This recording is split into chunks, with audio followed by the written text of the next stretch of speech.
Welcome to Vignesh kitchen. வாழ்க வளமுடன். Good morning. இன்னைக்கு என்ன பண்ண போகிற நீ?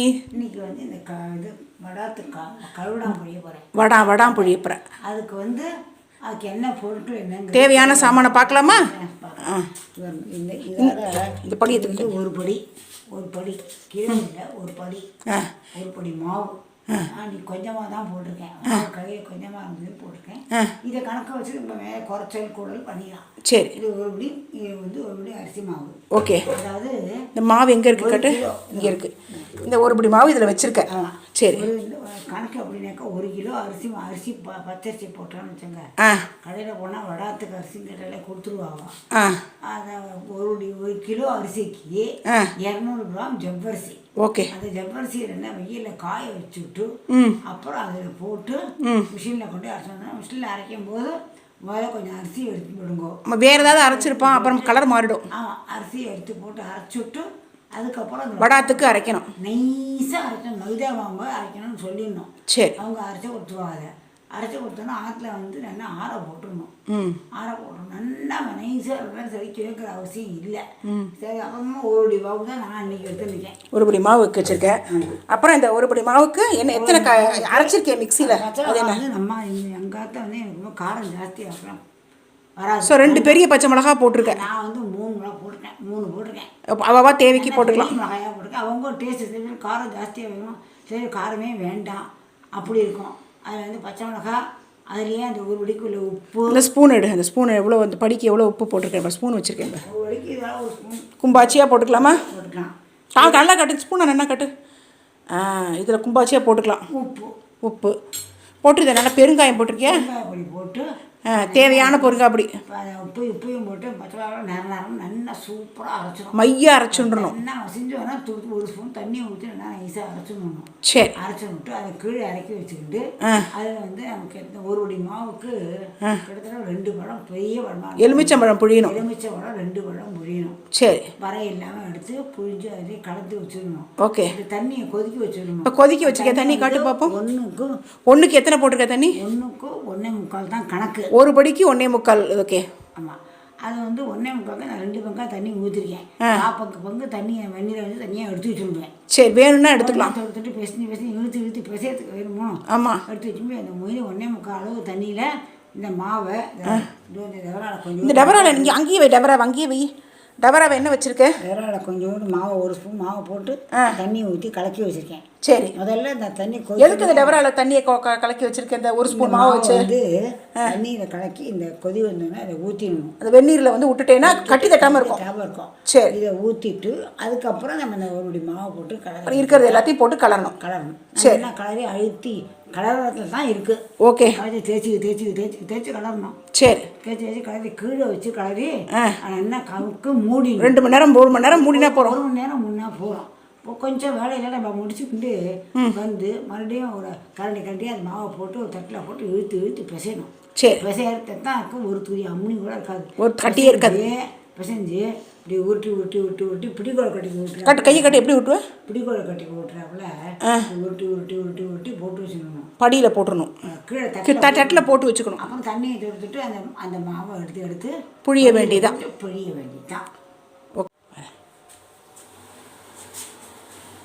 இவ்வளோ தலை கொதிக்கிறதுமா வெந்நீர்? ஓகே, இப்போ போடுறியா? போடு. ஃபஸ்ட்டு என்ன போட போகிறேன்? மாவை போட போகிறேன். இது ஃபஸ்ட்டு கட்டி அந்த கரைச்ச மாவை காட்டு. இந்த கரைச்ச மாவை இதில் ஊற்றிடணும். கரைச்ச மாவை இதில் ஊற்றணும். இதை அரைச்சிருக்கோம் பார்த்தியா? ஃபஸ்ட்டு இதை என்ன போட போகிறேன்? பச்சை மிளகா, உப்பு, பெருங்காய பொடி. அதை அரைச்சதை அதில் கொட்ட போகிறேன். எலுமிச்சம்பழம் அப்புறம் போட்டுக்கிறேன். இப்போ போட்டுக்கிறியா? அதை கடலும் போது போட்டுக்கலாம். இப்போ எவ்வளோ புரிஞ்சுக்கலாம். ஓகே, புரிஞ்சுன்றியா? புரிஞ்சு கொண்டா. இப்போ என்னம்மா பண்ணுறேன்? இந்த எலுமிச்சம்பழம் ஜூஸ். இது எவ்வளோ எலுமிச்சம்பழம் போட்டிருக்கேன்? 2 பழம் நான் புரிஞ்சிருக்கேன். சரி, கொஞ்சம் ரொம்ப புழிஞ்சா படம் சவந்து போடும். ஸோ இதிலே கொட்டுறியா? இப்போ வந்து இது மாதிரி ஃபில்டர் போட்டு இந்த பச்சை மிளகாய் இதெல்லாம் பண்ணிருக்கேன். ஆமாம், உப்பு பெருங்காயெல்லாம் அரைச்சிருக்கேன். பண்ணுறது. இதுலேயே போட்டு அதிலே போட்டுடலாம். வெந்நீரில் கொதிக்கிற வெந்நீரில் போட்டால் கசக்காது. ஆனால் இது நல்லா இருக்கும். வடாத்துக்கு மட்டும் நல்லா இருக்கும். ஒத்தாப்பில் இருக்கும். உப்பு காரம் எல்லாமே சேர்ந்து. ஓகே, நல்ல ஐடியாவாக இருக்குது.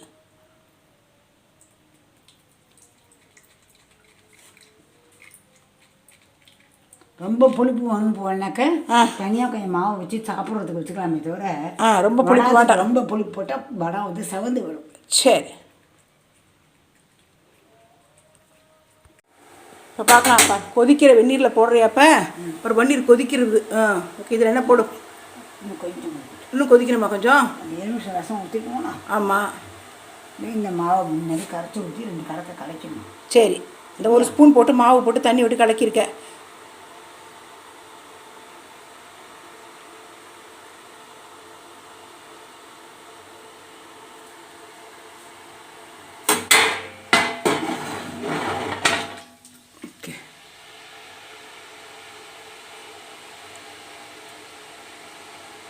அண்ணா கொதிக்கிறது விடலாம் போல இருக்கே. இப்போ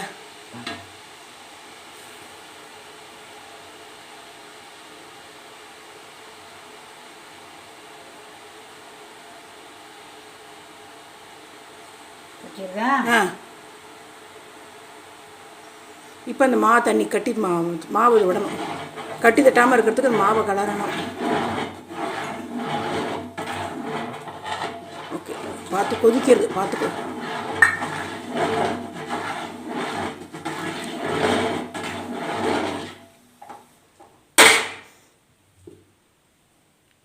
இந்த இது இருக்குது, பச்சை மிளகாய் இது இருக்குது, போடு. அதையும் போடு ஃபஸ்ட்டு. அது போடலையே, எலுமிச்சம்பழம் பச்சை மிளகாய் இது இருக்கே, அதையும் உப்பு போட்டு இதெல்லாம் பண்ணியிருக்கியே, அதை போட்டுட்டேன்னா ஒத்தாப்பில் ஆகிடும். அவ்வளோதான்.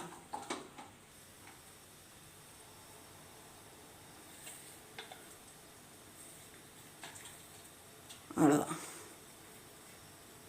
இதை போட்ட மாவை கிளற வேண்டியதான். நல்லா தேய்ச்சி கழுவிட்டு 2 நிமிஷம் 3 நிமிஷம் கழுவிட்டு ஓகே எடுத்து கீழே இறக்கி வச்சுடுறான். சரி, கீழே இறக்கி வச்சுக்கிட்டு அந்த வெந்நீரை கொஞ்சம் தனியாக கொஞ்சம் எடுத்து வச்சுருக்கோம் இல்லையா? ஆமாம், அதையும் எடுத்து வச்சுட்டு கீழே உட்காந்துட்டோம் வச்சுக்கோங்க. பேசிட்டா நல்லா சரியாக இருக்கும். தேவையானாக்க அந்த வெந்நீரை கொஞ்சம் ஊற்றி அந்த கலர்லாம். ஓகே, தேவையில்லாட்டா இதே மண்ணி நீ தான் ஃபிக்ஸடாக பண்ணுறேன். நீ பண்ணிட்டு இருக்கே இதேமாரி.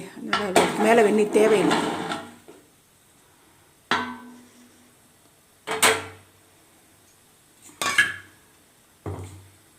மாவோடு கொஞ்சம் கொதிக்கிட்டு முடியாது.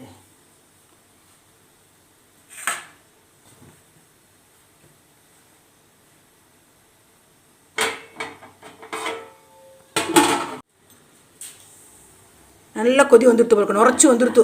கொதிக்கிறது நுரைச்சுமா ரசம் மாதிரி வருது. மாவு போட்டுமா? போட்டுருப்ப. முதுவாக விடு, டென்ஷன் ஆகாத, முதுவாக விடு. ஸோ இப்படி போட்டு கலர வேண்டிதான்.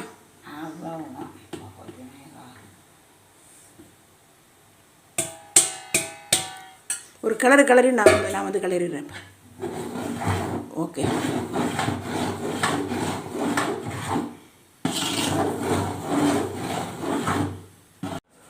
இப்போ அந்த மாவை நல்லா கிளறியாச்சு. இனிமேல் அதை உருட்டி வச்சு தண்ணியை பிடிச்சி விட்டு ஆறி உருட்டி வச்சு அதுக்கப்புறம் புழிய வேண்டிதான். அம்மா இப்போ எப்படிம்மா உருட்டி காமி. இந்த தண்ணியை டச் பண்ணி தான் போவோம். சரி, பண்ணிட்டு இந்த மாவை அப்படி எடுத்து இழுத்து பிசைஞ்சு நல்லா பிசைஞ்சாச்சு. ஆமாம், நல்லா பிசைஞ்சாச்சு, கட்டியே இல்லை. இந்த மாதிரி தான் அந்த பிடிக்கோள் கட்டி நம்ம பிடிப்போமோ அதே மாதிரி இது மாதிரி விட்டு நல்லா கிளறினாலே உனக்கு அம்மனி வரல. விட்டு இந்த பாத்திரத்தில் போட்டுருங்க. ஓகே, போட்டுக்கிட்டா புழியறதுக்கு ஈஸியாக இருக்கும். புழியறதுக்கு ஈஸியாக டக்கு எடுத்து புழியறதுக்கு ஈஸியாக இருக்கும். சரி, எல்லாம் மாவு ஒட்டிண்டு ஆமாம் கஷ்டமே பட வேண்டாம். நீட்டாக இருக்குது. அவ்வளோதாங்க.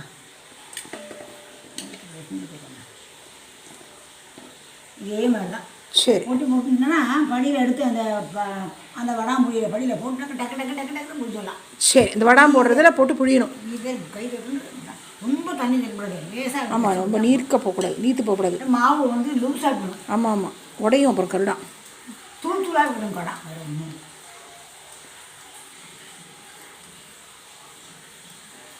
அவ்வளோதான். சரி, தேங்க்ஸ்மா ரொம்ப. ஓகே, வரேன். அம்மா இப்போ எப்படி சுற்றுறேங்கிறத காமி. அந்த வடாத்தை இதில் போட்டுட்டேன், படியில் போட்டுட்டேன்.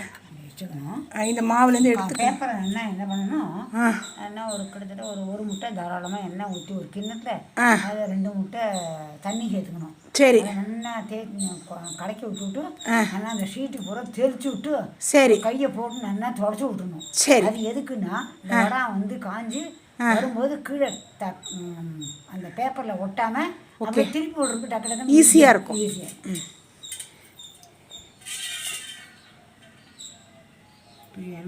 பொழிஞ்சு காமி பாப்போம் எப்படி சுற்றுறேன். 2 சுற்றி குத்தணும். ஓகே. ஒரு சுற்றி விட்டோன்னு வச்சுக்கோங்க. எண்ணெயில் போகும்போது டக்குன்னு அதே பிரிஞ்சு வந்துடும். சரி. அதனால் இப்படி 2 சுற்று. Okay okay okay super. எட்டி எடுண்ணா நேரம் கொஞ்சம் தான் இருக்குது. கன்வீனியண்ட்டாக அது பண்ணிக்கலாம். கொஞ்சம் ஹைட்டில் வச்சுருந்தாக்க இந்த மாதிரி ரவுண்டாக வந்துடும். சரி.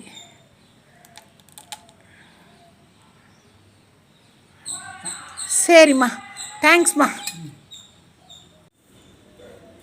பொழுது நல்லா வடாமெல்லாம் இட்டாச்சு. முடிஞ்சிடுது வேலை. கொஞ்சம் தான் போட்டுது, முடிஞ்சு விட்டது.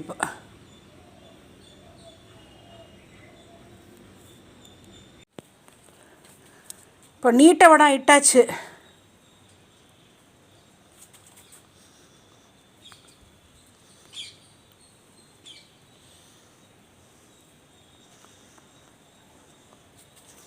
இது நேற்று இட்ட வில்ல வடம்.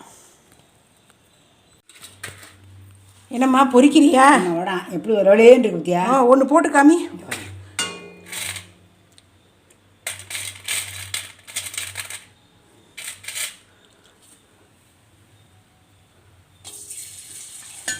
எப்படி படப்படன்னு வீசி வீசி எண்ணெய்க்கு மீறி மேலே வருது, எழுப்பி வருது. வீசி பொரியல் தான். இன்னும் கொஞ்சம் எண்ணெய் விட்டால் அது நல்லாயிருக்கும். சாம்பிள் தான் அது. ஆமாம், அது பொரிச்சு பார்ப்போமே தான். எவ்வளோ வடம் எப்படி விளையாண்டு இருக்கு. விளையாண்டு வருது. கொஞ்சம் எண்ணெய் விட்டு எண்ணெய் கொஞ்சம் கூட போட்டுட்டேன்னு வச்சுக்கோ, இன்னும் விளையாண்டு இன்னும் நல்லாயிருக்கும். நான் விசிறிண்டு நல்லா பொரியிறது. விசிறிண்டு ஏன் கணக்கு 1 கிலோ பச்சரிசி போட்டால் 200 கிராம் ஜவ்வரிசி. அது 4 கிலோ கூட இது போல மாவு அரிசி, பச்சை அரிசி மாவு அரிசி தான் போட்டேன். ஆமாம் ஆமாம். 1 கிலோக்கு 200 கிராம் ஜவ்வரிசி. Okay okay. ஜவ்வரிசி நல்லா ஒரு நாள் போட்டு காய வச்சுக்கணும். சரி சரி. அதுக்கப்புறம் தான் அரைக்கணும். போட்டு சூப்பராக வருதுமா, பார்க்கலாம்.